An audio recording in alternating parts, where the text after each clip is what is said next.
নমস্কার বন্ধুরা, পম্পার কিচেনে আপনাদের সকলকে স্বাগত। আজ আমি ডিম আর আটা দিয়ে অপূর্ব স্বাদের একটা নাস্তার রেসিপি আপনাদের সাথে শেয়ার করব। মাত্র একটা ডিম আর আটা দিয়ে বানানো এই নাস্তাটা এতটাই টেস্টি হয় যে একবার খেলে দেখবেন বারবার বানাবেন।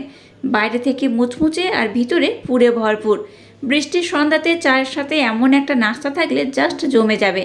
তাহলে চলুন দেরি না করে সামান্য কয়েকটা উপকরণ দিয়ে আজকের এই অপূর্ব স্বাদের নাস্তার রেসিপিটা দেখে নেওয়া যাক। আজকের যে নাস্তাটা বানাবো তার জন্য এখানে আমি 150 গ্রাম আটা ব্যবহার করব। এই বাটিটার বা যে পাত্র নিয়েছি তার ওয়েট দেখুন প্রায় কিন্তু 60 গ্রামের মতো। এবার এখানে এই আটাটাকে আমি দিয়ে দেব। দেখুন এই বাটি মাপ করে আমি তাহলে দেখতেই পাচ্ছেন যে এই বাটি মাপ করে যখন এক বাটি হচ্ছে এটা কিন্তু 100 গ্রাম রয়েছে, যেহেতু 60 গ্রাম এই বাটিটার ওয়েট। তো যা এই বাটির মাপ করে তাহলে আমি কিন্তু 1.5 বাটি বা 150 গ্রাম আটা ব্যবহার করব। এবার এই 150 গ্রাম আটা আমি এখানে নিয়ে নেব। আবারও দেখুন এই বাটি মাপ করে অর্ধেক বাটি আটা আমি নিয়ে নিলাম। দিয়ে দেবো স্বাদ মতো একটু লবণ। এই মুহূর্তে এখানে অন্য কোনো উপকরণ আর অ্যাড করার দরকার নেই। এবার এটাকে আমি খুব ভালোভাবে কিন্তু মেখে নেব। এবার এখানে আমি অল্প জল দিয়ে দেব। অল্প অল্প জল দিয়ে মিশ্রণটাকে আমি খুব ভালোভাবে মেখে নেব। আচ্ছা, একেবারে খুব বেশি কিন্তু জল দিয়ে দেবেন না, অল্প অল্প জল দিয়ে এটাকে মাখাতে হবে। এই মিশ্রণটাকে এবার এইভাবে ডলে ডলে খুব সুন্দর করে কিন্তু একদম মোলায়েম করে নরম করে মেখে নিতে হবে। খুব টাইট করে কিন্তু মিশ্রণটাকে মাখালে হবে না, একটু নরম করে মাখাতে হবে। তো এটা মাখানোর পর আমি আপনাদের দেখাচ্ছি মিশ্রণটা কেমন হবে। দেখুন মিশ্রণটাকে কিন্তু আমি একটু নরম করে মেখেছি, দেখতেই পাচ্ছেন কতটা নরম করে মেখেছি। এবার এখানে আমি দিয়ে দেবো তেল। তেল প্রথমে দেবেন না, একদম শেষে একটু দিতে হবে। 1 থেকে 1.5 চামচের মতো তেল দিলেই হবে। এবার তেল দিয়ে এটাকে আমি খুব ভালোভাবে একদম মোলায়েম করে সফট করে মেখে নেব। দেখুন মিশ্রণটাকে আমি কতটা সফট কতটা মোলায়েম করে মেখে নিয়েছি, এই দেখুন। এবার 2 হাতের মধ্যে এইভাবে কিন্তু খুব সুন্দর করে একটু মেখে নিলেই হবে। আর দেখুন কতটা মোলায়েম কতটা সফট হয়েছে আমি দেখাচ্ছি, এই দেখুন। এইরকম কিন্তু একদম মোলায়েম একদম সফট করে মাখাতে হবে। আর এইভাবে মাখালেই নাস্তাটা কিন্তু অপূর্ব হবে।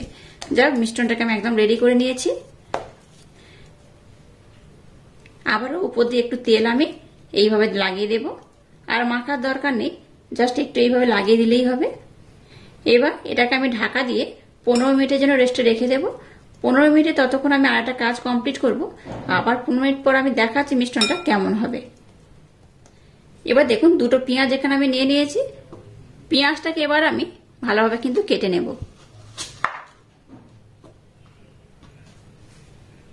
এবার পেঁয়াজটাকে দেখুন আমি এইভাবে টুকরো টুকরো করে কেটে নেব।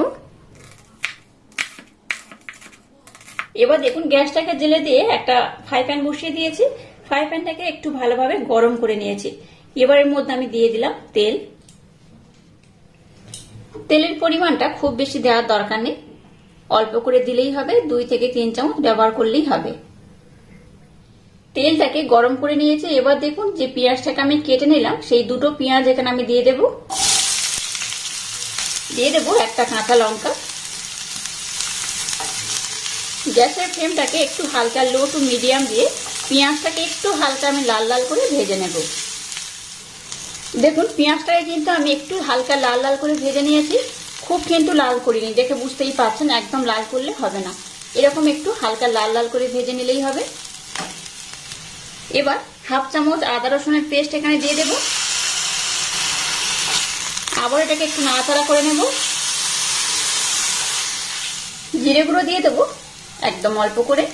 1/2 চামচ দিয়ে দেবো ধনে গুঁড়ো। দিয়ে দেবো স্বাদ মতো লবণ। আবার সমস্ত উপকরণ একটু নাড়াচাড়া করে নেব। এবার দেখুন এই মিশ্রণটাকে আমি একটু সাইড করে রেখে দিলাম। এই ফ্রাই প্যানের একটু সাইডে আমি আবার একটু তেল দিয়ে দেবো, একদম অল্প করে। তেলটাকে দেখুন একটু গরম করে নিচ্ছি। এবার দেখুন একটা আমি ডিম নিয়ে নিয়েছি। ডিমটাকে আমি ফ্রাই প্যানের মধ্যে দিয়ে দেব। গ্যাসের ফ্লেমটাকে একদম লো রেখে এই প্রসেসটা করবেন। এবার এই সাইডে আমি ডিমটাকে একটু ভেজে নেব। একটু এইভাবে ঝুড়ো ঝুড়ো করে নেবেন, তাহলে কি হবে নাস্তাটা কিন্তু খুব সুন্দর হবে। এবার আমি সমস্ত উপকরণের সাথে এটাকে আমি খুব ভালোভাবে কিন্তু এইভাবে মিক্সড করে নেব। এবার এখানে আমি দিয়ে দেবো কিছুটা ধনেপাতা কুচনো,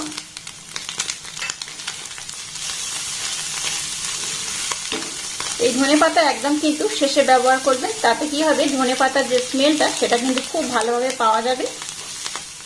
একদম শেষে দিয়ে দেবো চাট মশলা, এই চামচের হাফ চামচ। এবার দেখুন সমস্ত উপকরণ খুব ভালোভাবে নাড়াচাড়া করে মিক্সড করে নিয়েছি। আর আজকে নাস্তাটা বানানোর জন্য একটা পুরের দরকার, আর সেই পুরটাকে দেখুন আমি খুব সুন্দর করে রেডি করে নিয়েছি। এবার আমি গ্যাসটাকে বন্ধ করে দিলাম। মিশ্রণটাকে দেখুন আমি কিন্তু 15 মিনিটের জন্য রেস্টে রেখে দিয়েছিলাম, আর ততক্ষণে কিন্তু আমি এর যে পুরটা দরকার সেটাকে বানিয়ে নিয়েছি। আবার এটাকে আমি একটু ভালোভাবে মেখে নেব এইভাবে। এবার এখান থেকে কিন্তু লেচি কাটতে হবে, খুব বড় নয়, একদম ছোট ছোট করে লেচি কেটে নেব। এই দেখুন এইভাবে কিন্তু লেচিটা কাটতে হবে। এবার দেখুন এই একটা আমি লেচি নিয়ে নিয়েছি। এবার হাতের মাধ্যমে এটাকে প্রেসার দিয়ে আমি বড় করে নেব। এটাকে কিন্তু বেলে নেওয়ার দরকার নেই, জাস্ট হাতের মাধ্যমে এইভাবে একটু বড় করে নিলেই হবে। একটু বড় করে আর পাতলা করে নিতে হবে, যত পাতলা করে নেবেন তত কিন্তু খুব সুন্দর হবে। এবার যে পুরটাকে বানিয়েছিলাম সেই পুরটা আমি নিয়ে নিয়েছি। পুরটাকে দেখুন এইভাবে আমি দিয়ে দিলাম। এবার এটাকে এইভাবে আমি প্রথমে মুড়ে দেব।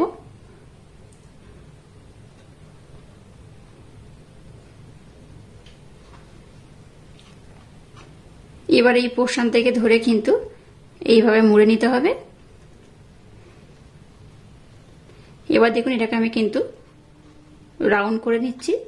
এবার দেখুন একটু জল নিয়েছি, জল নিয়ে একদম এই শেষের পোর্শনটাকে এইভাবে একটু চেপে চেপে দিয়ে দেবো। তাতে করে কি হবে, এটা যখন আমি ভাজবো তখন কিন্তু আর খুলে যাবে না। এই দেখুন কত সুন্দর হয়েছে, আর কতটা পাতলা হয়েছে দেখে বুঝতেই পারছেন। এইরকম কিন্তু একদম পাতলা করে বানাতে হবে। আবারও দেখুন একটা মিশ্রণ আমি নিয়ে নিয়েছি। একইভাবে এটাকেও আমি কিন্তু একটু প্রেসার দিয়ে দিয়ে পাতলা করে বড় করে নেব। আর দেখলেন তো এই নাস্তাটা বানানোর জন্য কোনো রকম কিন্তু ঝামেলা নেই, কোনো বেলাবেলির তো ঝামেলাই নেই। হাত দিয়ে এইভাবে একটু বড় করে নিলেই হবে। একইভাবে এটাকেও কিন্তু আমি বানিয়ে নেব। এবার প্রথমে এই ধারের পোর্শন থেকে এইভাবে একটু আমি উঠিয়ে দেব। দুদিকের এই প্রান্তটাকে এইভাবে প্রথমে তুলে দিতে হবে। এবার এটাকে কিন্তু এইভাবে আমি কভার করে নেব। এবার একটু জল নিয়ে নিলাম, জল নিয়ে এবার এটাকে এইভাবে আমি লাগিয়ে দেব। আবারও দেখুন গ্যাসটাকে জেলে দিয়ে একটা ফ্রাই প্যান বসিয়ে দিয়েছি। ফ্রাই প্যানটাকে গরম করে এর মধ্যে দিয়ে দিচ্ছি তেল। তেলটাকে আমি একটু ভালোভাবে মিডিয়াম করে গরম করে নেব। তেলটাকে একদম কিন্তু খুব ভালোভাবে গরম করার দরকার নেই, একটু মিডিয়াম করে গরম করে নিলেই হবে। এবার যে নাস্তাগুলোকে বানিয়ে নিয়েছি এগুলো তেলের মধ্যে দিয়ে দেব। যে দিকটাতে আমি মুড়ে নিয়েছি সেটা কিন্তু তেলের দিকে দেবে, আর উপরের পোর্শনটা কিন্তু এইরকম উপরে থাকবে। এইভাবে যতগুলো ধরবে ততগুলো দিয়ে আমি ভেজে নেব। উপর থেকে তেল একটু এইভাবে আমি দিয়ে দেব। গ্যাসের ফ্লেমটাকে একদম লো রেখে কিন্তু এগুলোকে ভেজে নেবেন, নতবা কিন্তু পুড়ে যেতে পারে। যেহেতু যেটা রুটির মতো করে আমি হাত দিয়ে বানিয়ে নিলাম সেটা কিন্তু খুব পাতলা করেই বানিয়েছি, খুব সহজে কিন্তু পুড়ে যাওয়ার সম্ভাবনা থাকবে। তাই একদম গ্যাসের ফ্লেমটাকে লো করে উল্টে পাল্টে এটাকে একটু লাল লাল করে ভেজে নেব। খুব বেশি লাল করার দরকার নেই, একটু উল্টে পাল্টে হালকা লাল লাল করে ভেজে নিলেই হবে। দেখুন একদিকটা কিন্তু খুব ভালোভাবে লাল হয়ে গেছে। এবার অপর দিকটা উল্টে দিলাম, এটাকেও একটু লাল লাল করে নেব। দুই সাইডটা কিন্তু একটু লাল লাল করে ভেজে নিলে দেখতেও ভালো লাগে, খেতেও খুব সুন্দর হয়, ভীষণ মুচমুচে হয় খেতে। ভিতরে পুরে ভরপুর আর বাইরেটা কিন্তু ভীষণ ক্রিপসি হয়, ভীষণ মুচমুচে হয়। দেখুন কত সুন্দর কালার হয়েছে। এটাকে কিন্তু আমি আর খুব বেশি লাল করব না, এটা এইরকমই থাকবে। এবার আমি গ্যাসটাকে বন্ধ করে দেব আর এগুলোকে উঠিয়ে নেব।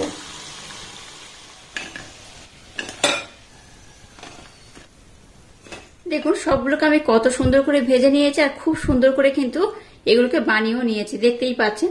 এটা দেখতে যেমন সুন্দর, খেতে কিন্তু তেমনই অপূর্ব। বাইরে থেকে দেখুন ভীষণ কিন্তু মুচমুচে, আর ভিতরে পুরে ভরপুর। এইভাবে অবশ্যই একবার হলো ট্রাই করবেন, আশা করছি আপনাদের ভীষণ ভালো লাগবে। তো একটা আমি ভেঙে আপনাদের দেখাচ্ছি এটা কতটা সুন্দর হয়েছে। এই দেখুন, এই দেখুন, দেখলেন তো ভিতরটা কত সুন্দর হয়েছে, একদম পুরে ভরপুর। বাচ্চা থেকে বড় আশা করছি সবাই ভীষণ পছন্দ করবে আর খুব মজা করে খাবে। আর এইভাবে বাচ্চাদের স্কুল টিফিনেও কিন্তু ঝটপট বানিয়ে দিতে পারেন। আর আজকের এই অপূর্ব স্বাদের নতুন ধরনের নাস্তার রেসিপিটা যদি আপনাদের ভালো লাগে, তাহলে চ্যানেলটাকে লাইক, শেয়ার, কমেন্ট এবং সাবস্ক্রাইব করবেন, আর পাশে থাকা বেল আইকনটা প্রেস করে দেবেন। তাহলে টাটা, আবার দেখা হচ্ছে নতুন কোনো রেসিপি নিয়ে।